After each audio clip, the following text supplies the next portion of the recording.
Ma'am अगर बाजार पर चले उससे पहले ये बताइए, मुंबई में मौसम कैसा है? मुंबई में मौसम बहुत अच्छा है सर। बोट भी अच्छा चला लेती है शीतल मैम आप? सो आप हमें बहुत अच्छे से फॉलो कर रहे हैं वैसे बोलने की। सर जी। स्टॉक मार्केट वाले ट्रेडर्स हैं, हर रोलर कोस्टर में बैठने की आदत है, तो फिर ये तो वाटर बोर्ड कोई बड़ी बात नहीं है। जब हम लोग स्टॉक मार्केट के रोलर कोस्टर में बैठ जाते हैं तो ये सारी चीजें हमारे लिए बहुत आसान हो जाती है। बिल्कुल। छुट्टी आपकी अच्छी रही, बहुत अच्छा। अब एक बार शेयर मार्केट का मौसम बताइए कि इंडेक्स का मौसम कैसा दिख रहा है और क्या स्ट्रेटेजी होनी चाहिए? आप बताइए, मैं 2 दिन एक्चुअली मार्केट से थोड़ी सी बाहर थी तो इतना स्टडी नहीं कर पाई हूँ, बट आपको तो पता है जो फंडामेंटल्स वाले स्टडी करते ही रहते हैं, घूमते ही रहते हैं, न्यूज अपडेटेड रहते ही है। तो ओवरऑल स्ट्रक्चर मार्केट का थोड़ा थोड़ा वीकनेस तो हम लोग देख ही रहे हैं, कहीं ना कहीं से प्रॉफिट बुकिंग हो ही रहा है। बट कल की डेट में अगर आप देखोगे एफआईज और डीआईज के आंकड़े, अगर आप देखोगे तो 450 करोड़ की बाइंग एफआईज ने की है, वही डीआईज ने बहुत अच्छी बाइंग की है। 1500 से लेके 1525 करोड़ की बाइंग डीआई के थ्रू हुई है। फिर भी एक प्रेशर बना हुआ है because of crude oil. Bond का जो इंटरेस्ट है, बॉन्ड यील्ड का इंटरेस्ट जो है वो 1.61 हो गया है। अभिषेक सर पिछले हफ्ते आपको याद होगा तो वो 1.58 था। देखिए 3 पॉइंट से भी बहुत फर्क पड़ रहा है, ये जानना बहुत जरूरी है ट्रेडर्स के लिए। और पीसीआर रेशो भी कम हुआ है, 0.97 हुआ है। वही विक्स जो है वोलेटाइल इंडेक्स जो है वो 15.44 है। ओवरऑल अगर आप देखोगे तो आज के मार्केट में ऑटो सेक्टर्स बहुत अच्छा चल रहा है।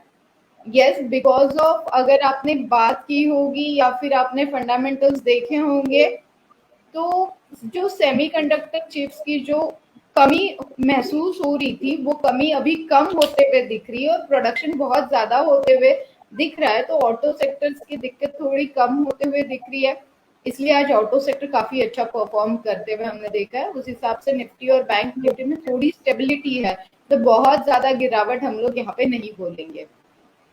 बिल्कुल, बहुत ज्यादा गिरावट नहीं बोलेंगे। और जैसा ऑटो सेक्टर में शीतल मैम बोल रही थी, कहीं ना कहीं ऑटो सेक्टर अच्छा करता हुआ दिख रहा है और दिख भी रहा है।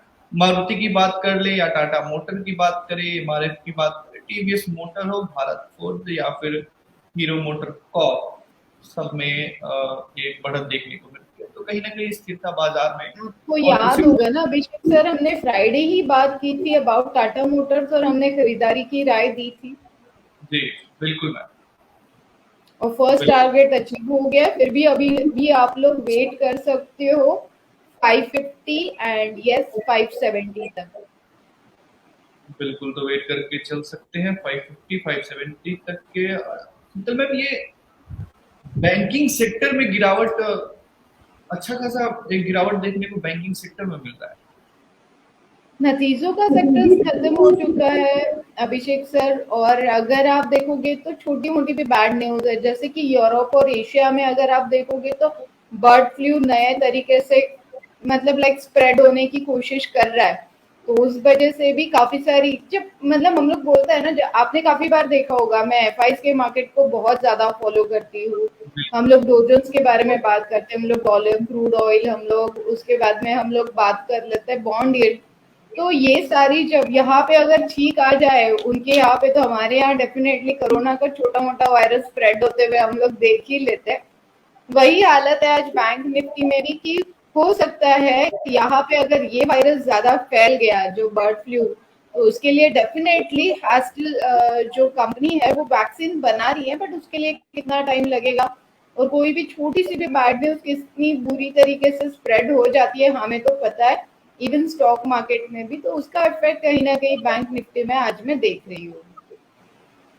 बिल्कुल। अच्छा शीतल मैम, ये कोरोना का आपने जिक्र किया, कोरोना के केसेस जैसे बढ़ रहे, कहीं ऐसा तो नहीं हो कि जो हम उम्मीद लगा के बैठे हैं कि कहीं ना कहीं होटल सेक्टर में एक बढ़त, एक ऊपरी छलांग देखने को मिलेगी? तो कोरोना के केसेस बढ़ रहे हैं, कहीं दुविधा वाली स्थिति स्थिति तो नहीं आ जाएगी ना शीतल मैम? आज पर न्यूमोलॉजी अगर आप मुझे पूछोगे तो थर्ड वेव का इतना इफेक्ट हम लोग नहीं देखेंगे। और अगर आपने इंडिया की बात की है तो वैक्सीनेशन नंबर ऑफ क्वांटिटी हमने देखा है, तो सेफर साइड थर्ड वेव का इतना इफेक्ट स्टॉक मार्केट में होते हुए नहीं देखेंगे। हाँ, डेफिनेटली फार्मा की डिमांड थोड़ी बहुत बढ़ जाएगी, जो लास्ट ईयर बढ़ी थी उससे थोड़ी सी कम होगी, बट हाँ फार्मा में जैसे कि आज भी हम लोग देख रहे हैं, फार्मा में थोड़ी सी बढ़त हम लोग देख ही रहे हैं।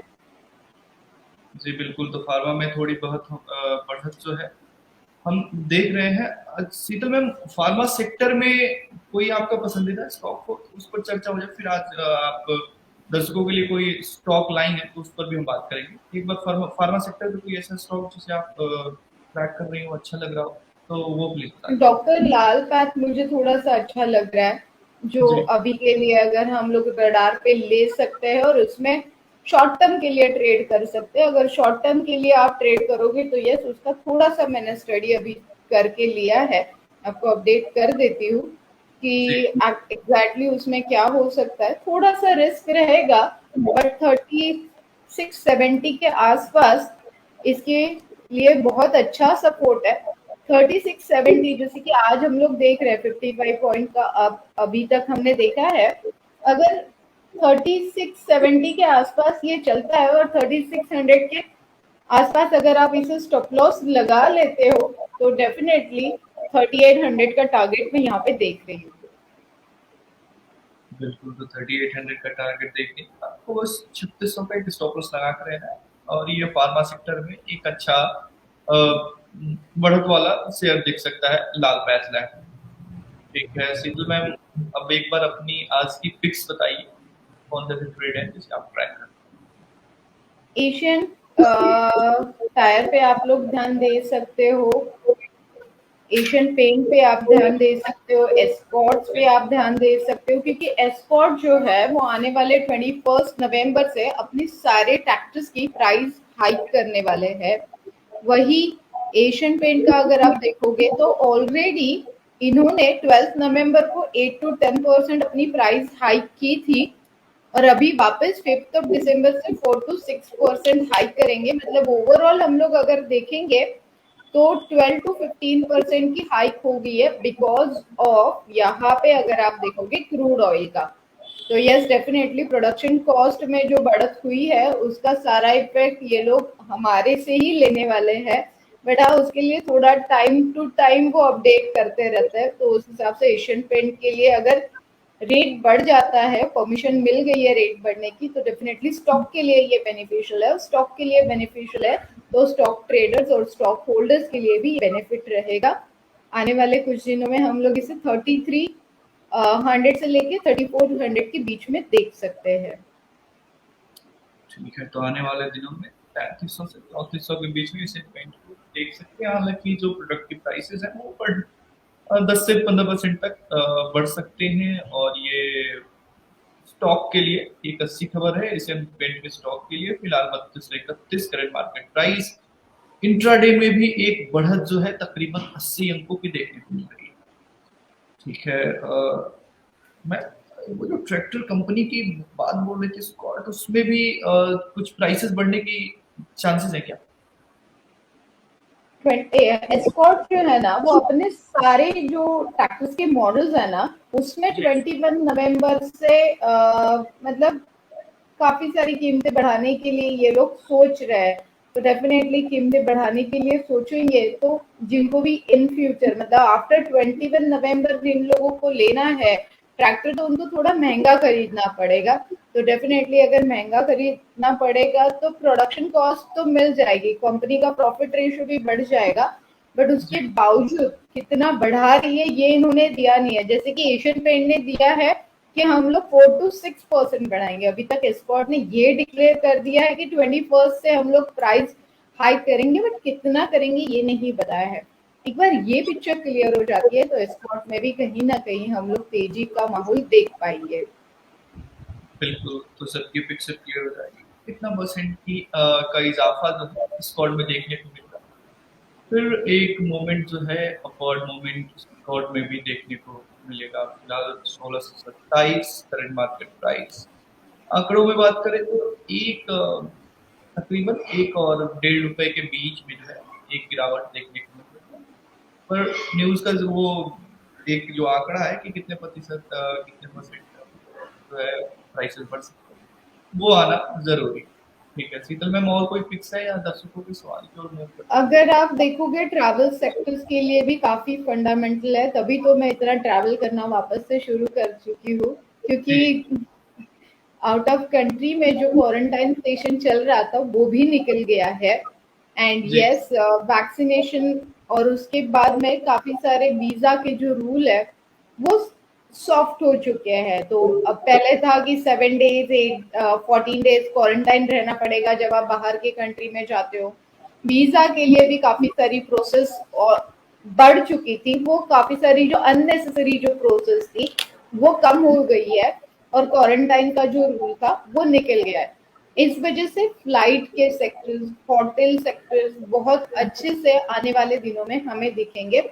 अब उसमें से एग्जैक्टली कौन सा स्टॉक आपको लेना है ये हमें बहुत प्रॉपरली फंडामेंटल, अगर आप मुझे बोलोगे तो इंडियन होटल्स ऑल्सो गुड, अगर आप फ्लाइट के इसमें बोलोगे तो Indigo also best for the investment. अगर आप करते हो ये रूल्स निकलने के बाद ये सेक्टर्स बहुत अच्छे से चलते हुए हम लोग देखेंगे, तो Indian hotels and Indigo good for the travel sectors.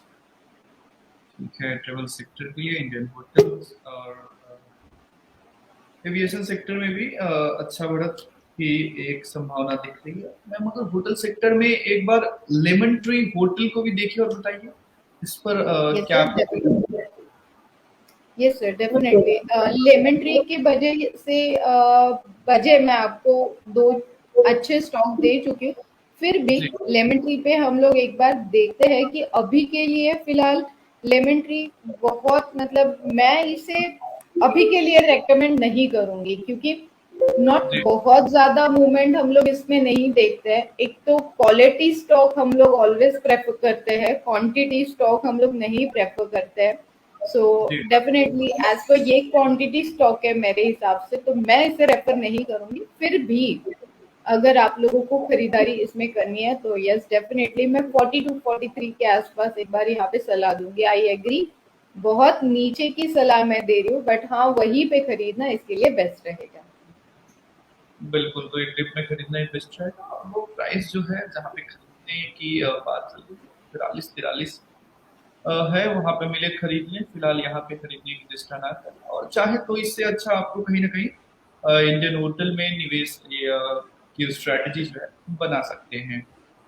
ठीक है, इसके अलावा कोई आपके अपडेट या फिर कोई। होटल के लिए अगर आप देखोगे तो प्रेस्टीज, मैरियट और डीपी रियलिटी, ये जी तीनों मिलके दिल्ली में दो होटल्स अभी के लिए लॉन्च कर रहे हैं, तो आप जी उनके ऊपर भी ध्यान दे सकते हो। प्रेस्टीज, मैरियट और डीबी रियलिटी, इन तीनों का मिल के प्रोजेक्ट होने वाला है दिल्ली में, नए होटल ये लोग लॉन्च कर रहे हैं। तो अगर होटल सेक्टर्स के लिए आपको इन्वेस्टमेंट करना है तो इन सारी चीजों को भी हमें, ठीक है, बहुत छोटी सी चीज है कि होटल्स बनाने से शुरू हो जाता है, फिर होटल की मार्केटिंग, होटल का फूड और वो सारी चीजें आ जाती है। तो यस डेफिनेटली होटल सेक्टर्स में अगर आपको इन्वेस्टमेंट करना है तो आपको मतलब लाइक अभिषेक सर, आपको तो पता है साम दाम दंड भेद सारी चीजें यूज करनी पड़ती है तभी जाके सारी चीजों में पैसे कमाने, तो ये सारी चीजों का भी आपको ध्यान रखना पड़ता है। तो डीबी रियलिटी ऑल्सो गुड। उसके बाद में मैरियट, जो डीबी रियलिटी, मैरिट और प्रेस्टीज तीनों मिलके बना रहे हैं दो होटल दिल्ली में। तो डेफिनेटली जब भी मैं दिल्ली आऊंगी तो अभिषेक सर हम लोग वहीं पे मीटिंग करेंगे और हम लोग आगे बिल्कुल के मार्केट का डिस्कशन वही करेंगे।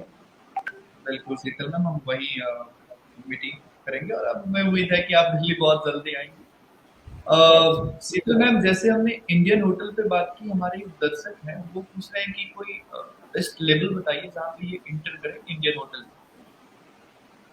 इंडियन होटल में इन्वेस्टमेंट के लिए लेवल्स में आपको बताऊं, ऐसे आपका बताना बोलना है, राइट?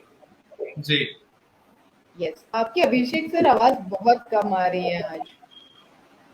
कोई बात नहीं मैम, अब मैं कोशिश करूंगा थोड़ा पिच हाई करूं। हो सकता है मैं थोड़ा स्लो बोल रहा हूँ, आवाज़ कम जा रही है, बट अभी आवाज़ सही जाएगी। यस, इंडियन जी होटल में आपको इन्वेस्टमेंट करना है तो 205 के आसपास एक बार आपको पक्का ये मिलेगा, वहां पे जी इन्वेस्टमेंट कर लीजिए। 195 का स्टॉप लॉस रखिए, एक्चुअली स्टॉप लॉस रखने की जरूरत नहीं है, फिर भी एक माइंड में स्टॉप लॉस रखिए, क्योंकि सपोर्ट और रेजिस्टेंस बहुत इंपॉर्टेंट होता है। मैं फंडामेंटल स्टडी करती हूँ, मैं थोड़ा लॉन्ग टर्म के लिए सोचती हूँ, इसलिए जब अच्छे स्टॉक होते हैं तो मैं स्टॉप लॉस अपने माइंड में रखती हूँ। तो 195 के आसपास एक बार आप सपोर्ट लेवल यहाँ पे बहुत अच्छा है, वहां पे आप सपोर्ट रखिए। 205 के आसपास आपको आराम से ये मिल जाएगा, वहां पे आप आपके पोर्टफोलियो में रख लीजिए। और यस, डेफिनेटली आने वाले साल भर में आप इसको 350 के आसपास पक्का देखोगे। बिल्कुल, तो आने वाले साल में 350 के पास टारगेट आपको इंडियन होटल में दिख सकता है। फिलहाल 215 करंट मार्केट प्राइस, 205 में आपको पोर्टफोलियो में एक्युमुलेट करना है, और कहीं ना कहीं 195 के पास आप स्टॉप लॉस लगा के रखें। इंडेक्ट रहे एक साल तक, आपको अच्छा मुनाफा, आपको अच्छा ट्रेंड मूवमेंट जाता हुआ दिख सकता है। 350 तक हमारे एनालिस्ट की ये एक एनालिसिस है कि यहाँ तक जाता हुआ, यहाँ तक टारगेट होता हुआ इंडियन होटल में दिख सकता है आने वाले दिनों में। ठीक है मैम, एक बार बैंक ऑफ बड़ौदा, इस पर एक अपना व्यू रखिए। ठीक बैंक है ऑफ मैम। बड़ौदा की लास्ट वीक ही हमने बात की थी अबाउट रिजल्ट के लिए, हमने देखा था और रिजल्ट काफी अच्छा आते हुए हमने देखा था। सारी चीजों का कैलकुलेशंस भी हमने बहुत अच्छे से डिस्क्राइब किया था। तो जी यस, डेफिनेटली लॉन्ग टर्म के हिसाब से लास्ट वीक भी हमारा व्यू बहुत अच्छा था, और अभी के लिए भी बैंक ऑफ बड़ौदा के लिए लॉन्ग टर्म व्यू हमारा अच्छा ही रहेगा। अपने पोर्टफोलियो में इससे थोड़ी बहुत क्वांटिटी में, अगर आपका पोर्टफोलियो अगर आप डाइवर्सिफाई करके रख रहे हो, तो जी। यस डेफिनेटली आप इसमें छोटा मोटा इन्वेस्टमेंट करके रख ही सकते हो फॉर लॉन्ग टर्म। बिल्कुल, तो छोटा मोटा इसका आप स्टॉक लेके रख सकते हैं अपने पोर्टफोलियो में। कभी भी पोर्टफोलियो में जो है डाइवर्सिफाई ही अपने स्टॉक को रखना चाहिए। ये रिस्क मैनेजमेंट का भी एक अच्छा स्ट्रैटेजी है। सीटू मैम, एक बार आप अपोलो हॉस्पिटल की ओर देखिए, और डायरेक्टर साहब एक बार चार्ट भी लगाइए अपोलो हॉस्पिटल का। आज तो लॉटरी लगी है अपोलो हॉस्पिटल की। जी, वो वही मैं देख भी रहा हूँ कि आज इसने टच भी किया है, एक हाई टच किया है। यस। आप जी, आप एक व्यू रखिए शीतल मैम छोटा सा। यस, अपोलो हॉस्पिटल जैसे कि रूमर्स आ रहा है कि थर्ड वेव आएगा और काफी सारी चीजें वापस से क्रिएट हो सकती है, तो आज हमने फार्मा और हॉस्पिटल के सेक्टर्स में बहुत काफी, अगर आप इसे बोल सकते हो। और इसका एक रिसेंटली मैंने आज ही 2 दिन पहले इसका जब स्टडी किया था, तो एक रिसेंटली एक न्यूज मैंने आज अपने क्लाइंट के साथ शेयर किया था, मैं आप लोगों के साथ शेयर कर ही लेती हूँ। एक ही जी मिनट दीजिए। बिल्कुल।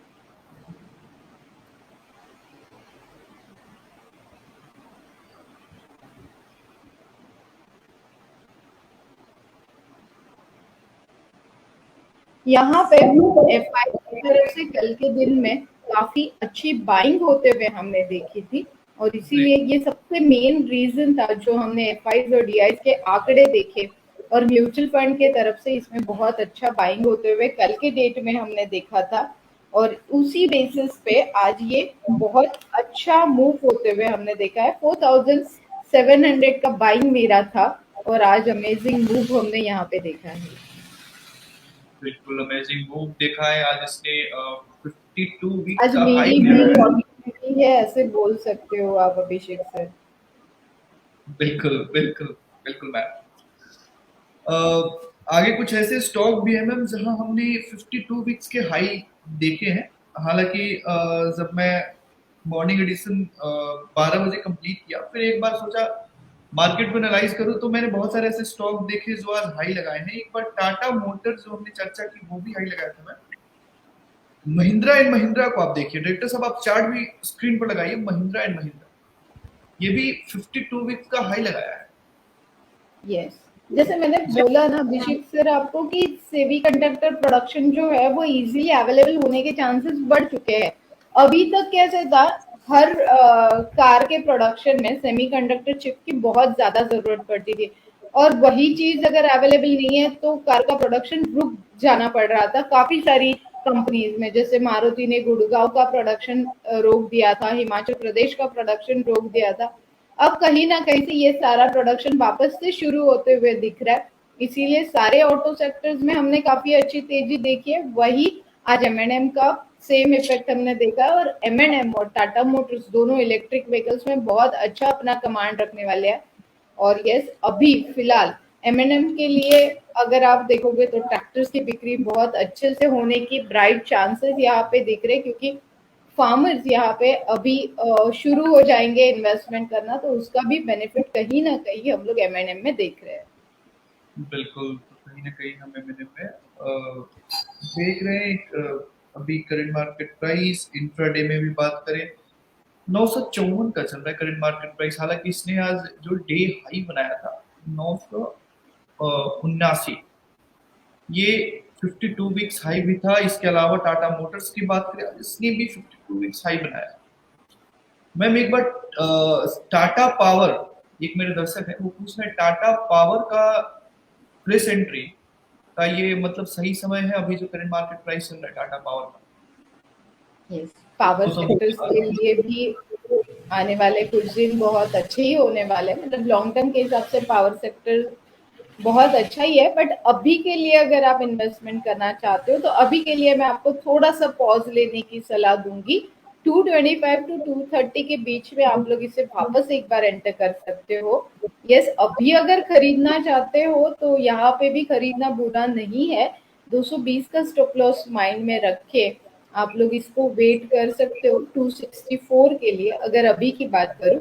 बट पोर्टफोलियो में लॉन्ग टर्म के लिए रखना है तो डेफिनेटली 225 के 230 के बीच में अगर आप इसे खरीद लेते हो फॉर लॉन्ग टर्म भूल जाने के लिए, तो डेफिनेटली ये स्टॉक भी one of my favourite stock.